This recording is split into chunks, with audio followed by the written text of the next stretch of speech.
Mo Egger, Cincinnati Sports Talk guy. Yeah. Everything guru, Cincinnati Royals hat. Some quick takes for 2022 and 2023 for sports fans, and I have a couple questions at the end that may make pull on your heartstrings. So, Cincinnati Reds, 2022, 2023, Cincinnati Reds. What's your take? Ask me in 3 years, because if they're good then what we're going through now will have proven to pay off. Right now it's painful. Right now it's hard. The way people are aiming their ire at ownership has been striking since before even opening day. But I do think they're going in a direction that could provide a payoff. And if it does, I think a lot of people will view the on-field pain we're enduring this year as being worth it. 2022 Bengals. We're sitting at 4-4. The rest of the year for the 2022 Bengals. They've got to get to 10 wins.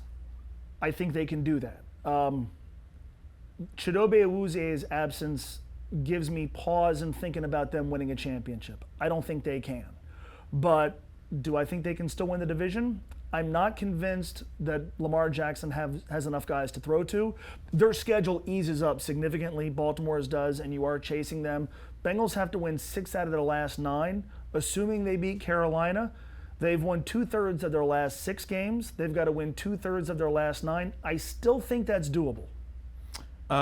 If you had to put all the money that you have, and you had to do it, on who the most likely Super Bowl winner is in February of 2023 for this football season, who would it be? Well, the best team I've watched all season has been the Buffalo Bills. Now, the best team often doesn't win. I don't think the best team made the Super Bowl out of the AFC last year, but if you're asking me who the best team is right now, I'll say Buffalo.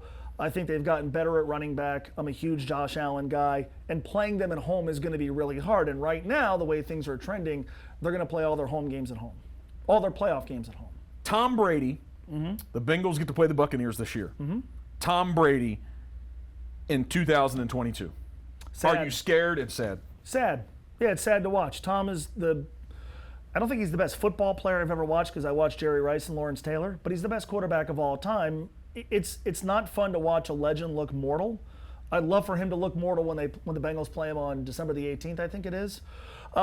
It's still Tom Brady, so there's still an element of fear, but if you took the quarterback we're watching now and removed the name from the back of the jersey, there's not a lot that's very scary about that guy. Give me that guy against Joe Burrow, I'll take Joe. But watching him this season, as a football fan, I think it's been sad to watch. So we're sitting here at 2-2 with the World Series in 2022. The very different games, the past 2 games from the Phillies and the Astros. Yeah. What's the rest of the World Series going to look like? I still like Philadelphia because I love that lineup, and I can't help but think, as much as I like him, that Dusty Baker's not going to make a critical mistake. I thought he did in Game 3, leaving McCullers in the game way too long. There might have been a payoff for that in Game 4 because he had a more rested bullpen. I like Philly's lineup. I think Nola and Wheeler, if they can get Nola back on 3 days rest in a Game 7 perhaps, I like Philly. Dusty Baker was a manager of the Reds for a period of time. So that's the reason why I'm saying hot take on Dusty Baker. Should be in the Hall of Fame. Should be in the Hall of Fame because I'm a believer of rewarding great baseball lives, which is why I think Joe Nuxhall should be in the Hall of Fame. Dusty was a very good player. He wasn't a Hall of Fame caliber player, but he was a very good player and an NLCS MVP, 30 home run seasons, multiple-time All-Star. That on top of his managerial success, he's taken 5 teams to the postseason. He has yet to win a World Series, and he still may. If he wins the World Series, I think as a manager, you're going to have a hard time not putting him in. If that's the box he hasn't checked as a manager, I would like to fold into the conversation his success as a player, basically a 5-decade career. That's a Hall of Fame baseball life as far as I'm concerned. Pete Rose. Tragic figure.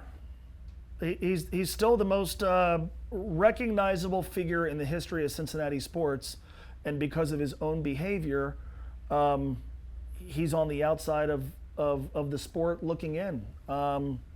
Incredibly tragic figure as far as I'm concerned. I'm a proponent of him being in the Hall of Fame. I understand why he's not currently employed in Major League Baseball or allowed to be employed in Major League Baseball.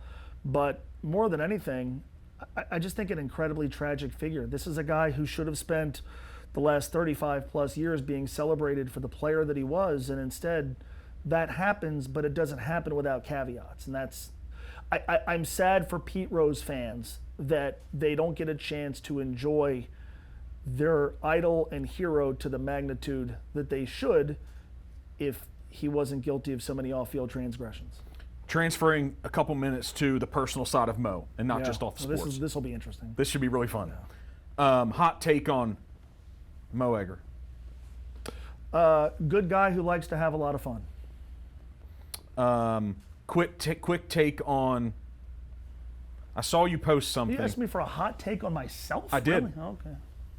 Who's going to know you more than yourself? I would say this: a good guy who likes to have a lot of fun and is exceptionally loyal to the people that he cares about most. Okay, how's that? That's great. Okay, good. So what about talking about somebody that you mentioned recently, your grandma? Don't know, honestly. I don't know that I would have survived my teenage years without my grandma. One of the 3 or 4 most important people in my life.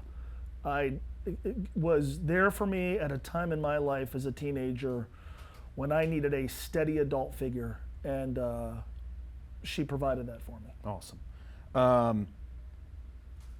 The next 20 years of your media, sports, the next radio, 20? Next 20, baby. You're not retiring from this thing. The next 20. I might be retired because they kicked me to the curb. I don't know. I just want to have a good time working, and how it looks. I just want to have fun every day. That's if this wasn't fun, I wouldn't do it. I just want to have a good time. It will have to evolve because media continues to evolve. I think it's going to be fascinating to see what the next steps are.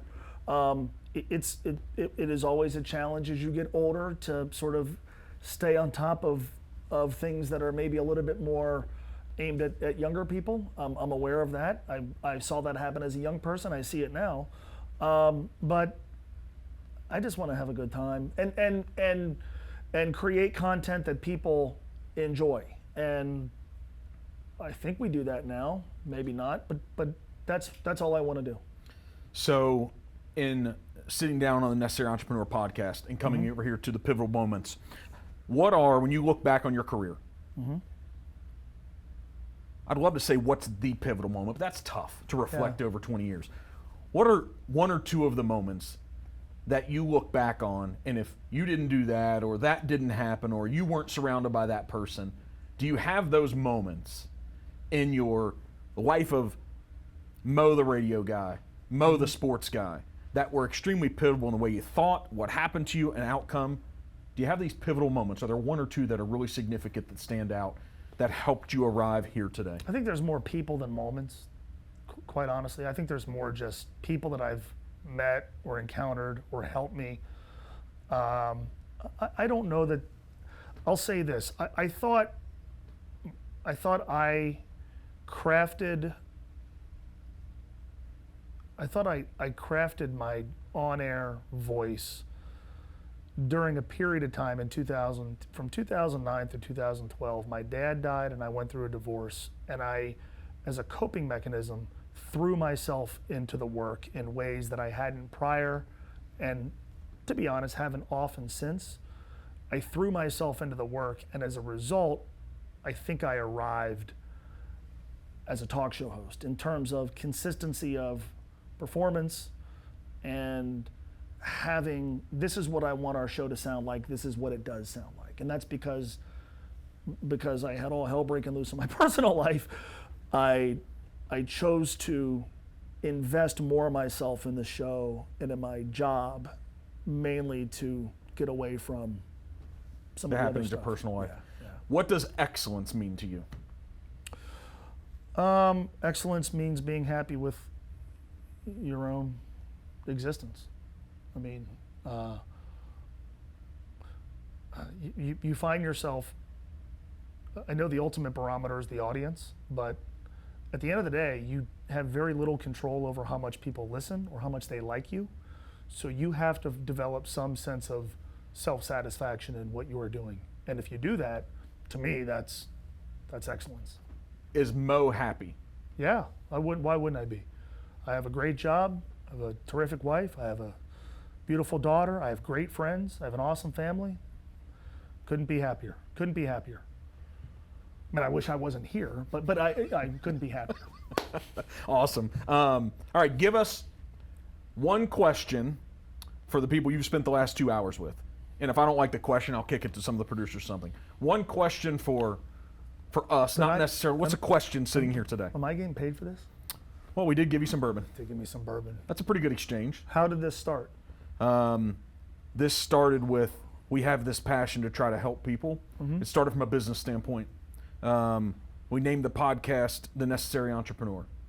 And it seems like there's a lot of people that have a lot of hopes and dreams to change the financial place they're at in their life, not to become rich, but to free themselves financially. Mm-hmm. It seems like we're searching for this thing growing up in the Midwest. We're searching for a way to enjoy. And so you had a radio guy on? Well, here's what happened, yes. Oh, Here's wow. what to try to unlock the moves that you need to make in life, to try to unlock the steps and the people that you need to surround yourself with in an overall mindset. Okay. To say, man, how can we help people coming up that came before us to get guys and gals to make the moves and make the sacrifices to have the life they want? And it all started from that. So it's like, let's sit down and talk to people in our communities that we look up to, that a lot of people are saying, hey, I want to get there. I want to arrive there. And what's better than to sit and just talk to them about the story and where they've been and what they're doing and what their purpose is. That makes a lot of sense. Yeah. So to finish it off, what's your purpose every day? Have a good time. Honest to God, have a good time. Have a great day. Have fun. Enjoy. I mean, I just, if I'm having fun, and there's a lot of ways to have fun. There's a lot of ways to have fun legally. There's a lot of ways. I just want to get up every day and have a good time. That's awesome, man. Thank you. Thanks for the time.